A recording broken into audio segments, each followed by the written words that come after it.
मुजफ्फरपुर की एक लड़की बलात्कार के बाद चाकुओं से गोद डाली गई और उसे इलाज के लिए पटना आना पड़ा। अंतिम सांसें ले रही लड़की की एम्बुलेंस पटना के सबसे बड़े सरकारी हॉस्पिटल पीएमसीएच के बाहर करीब 4 घंटों तक इसलिए खड़ी रही क्योंकि हॉस्पिटल में बेड नहीं था। उस बच्ची के जो दुष्कर्मी है, जो हत्यारा है, उसको स्पिरिट ट्रायल चलाकर उसको उदाहरणमूलक सजा दिया जाए। पीड़ित परिवार को 50 लाख मुआवजा दिया जाए और महिलाओं छात्राओं की सुरक्षा की गारंटी किया जाए। बिहार के मुजफ्फरपुर में 11 साल की लड़की का क्रूरता से बलात्कार किया गया और चाकुओं से गोद दिया गया। अंतिम सांसें ले रही लड़की की एम्बुलेंस पटना के सबसे बड़े सरकारी हॉस्पिटल पीएमसीएच के बाहर करीब 4 घंटों तक इसलिए खड़ी रही क्योंकि हॉस्पिटल में बेड नहीं था और कल वो लड़की मर गई। ये है बिहार की हकीकत। हर वो आदमी बिहार को ठग रहा है जो बिहार वालों को बिहारी होने पर गर्व करने के लिए कह रहा है। अरे किस बात पर गर्व करना है भाई आपको? बढ़ते अपराधों पर या भयंकर बेरोजगारी पर, गिरते पुलों पर या बर्बाद हो चुकी शिक्षा व्यवस्था पर? किस बात पर? मुजफ्फरपुर की एक लड़की बलात्कार के बाद चाकुओं से गोद डाली गई और उसे इलाज के लिए पटना आना पड़ा। बिहार की कानून व्यवस्था का हाल तो पूरी दुनिया जानती है, पर क्या यह सवाल नहीं पूछा जाना चाहिए कि मुजफ्फरपुर में अच्छा अस्पताल क्यों नहीं है? बच्ची का इलाज वही क्यों नहीं हो पाया? कौन पूछेगा यह सवाल? मीडिया तो सरकारों की चापलूसी और कराची पर मिसाइल दागने में व्यस्त है और आम जनता मोदी जी की चुनावी रैलियों में जाकर दिहाड़ी कमा रही है। मंच पर खड़े मोदी जी का पराक्रम सुन रही है। मोदी जी की नसों में सिंदूर बह रहा है और आम जनता बिरयानी पैकेट के इंतजार में सारी बकवास सुनती जा रही है। मुझे बताइए, मोदी जी की नसों में सिंदूर बहने से बिहार की स्वास्थ्य व्यवस्था कैसे ठीक होगी? क्या मोदी जी की नसों का सिंदूर उस बेटी की जान वापस ला सकता है जिसको बलात्कार करके मार दिया गया? उस बेटी की मौत की जिम्मेदारी सरकार के मत्थे क्यों नहीं मढ़ी जानी चाहिए?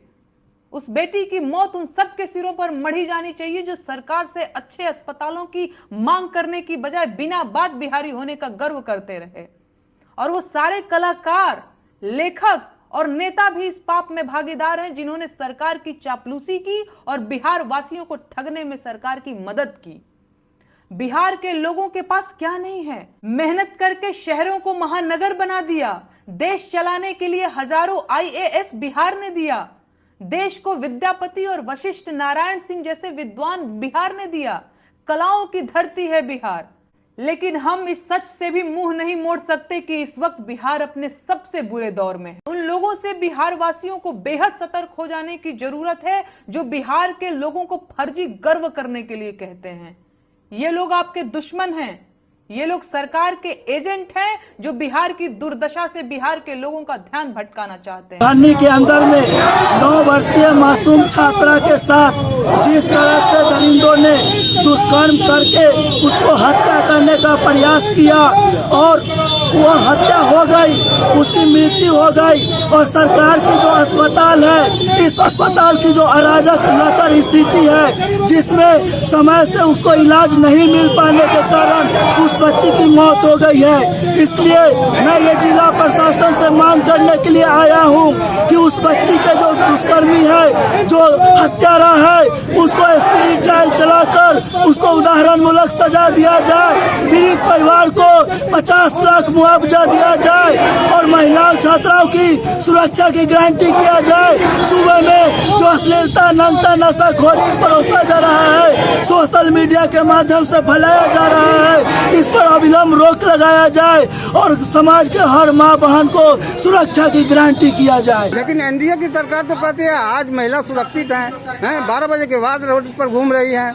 नित्य लालू जी के राज में दिन में भी महिलाएं नहीं घूमती, इसको किस रूप में देख रहे हैं? अगर कहने की बात है तो एनडीए के अंदर में जितने भी नेता और मंत्री है उनके चरित्र को आप देखेंगे तो किस तरह से कुश्ती पहलवान के साथ उसका दुर्व्यवहार हुआ, किस तरह से हाईवे पर वो अपने चरित्र का परिचय दे रहे हैं। तो जो चरित्र विहीन हो और वो कहे कि हम बेटी बचाओ और बेटी पढ़ाओ की हम नारा देते हैं, तो वास्तव में वो हमारे चैलेंज कर रहे हैं कि तुमको अब बेटी बचाना है तो तुम जो है कि देखते हैं कि तुम कैसे बचा लेते हो। ये आज वास्तव में आज बेटी कहीं सुरक्षित नहीं है, वो चैलेंज दे रहे हैं। अरे आप क्या बात करते हैं? 56 इंच के चौड़े वाले मोदी जी कह रहे हैं कि महिलाओं की सुरक्षा गारंटी मेरे ऊपर है, मेरे सर पे है। आप क्या बात कर रहे हैं? वो जो है कि सुरक्षा की गारंटी होती तो वो अश्लीलता, नंगता, नशाखोरी को सोशल मीडिया के माध्यम से फैलाते।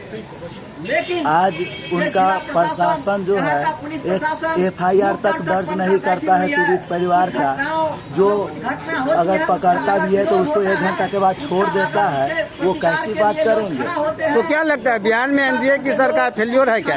बिल्कुल फेल्योर है। ये NDA की सरकार हो या किसी भी की सरकार हो, आज जो भी सरकार है उसको आज टीके रखने के लिए दूसरा कोई रास्ता नहीं है। इसलिए वो उसका सबसे बड़ा अटैक है शिक्षा और संस्कृति पर, मानवता पर। इस 3 चीज को खत्म कर रहा है, हमारे माहौल को, परिवेश को प्रदूषित कर रहा है, ताकि लोग इंसानियत उसके अंदर खत्म हो जाए, वो जानवर से राक्षस बन जाए और इस तरह की घटना को अंजाम दे और हम उसको मुआवजा देके मुंह बंद करें। तो क्या लगता है जनता को गुमराह कर रही है क्या NDA सरकार? बिल्कुल गुमराह कर रही है, भ्रमित कर रही है। वोट मांगने की राजनीति है क्या? बिल्कुल, जो भी है वोट बैंक की राजनीति है। बोलने के लिए जो बोल के उसको वोट मिल जाए वो बोल के वोट ले लेना है। 50 लाख की मुआवजा विलंब देना होगा, देना होगा, देना होगा। इनकलाब जिंदाबाद, जिंदाबाद, जिंदाबाद। सीपीआई कांग्रेस जिंदाबाद, जिंदाबाद, जिंदाबाद। मासूम के रेप और हत्या के दोषियों को फांसी दो, फांसी दो, फांसी दो। एक सप्ताह के अंदर 4 हत्या और रेप की घटना क्यों नीतीश सरकार जवाब दो, जवाब दो, जवाब दो। एक सप्ताह के अंदर 3 हत्या और रेप की घटना क्यों नीतीश सरकार जवाब दो, जवाब दो, जवाब दो। रेप और हत्या के दोषी को फांसी दो, फांसी दो, फांसी दो।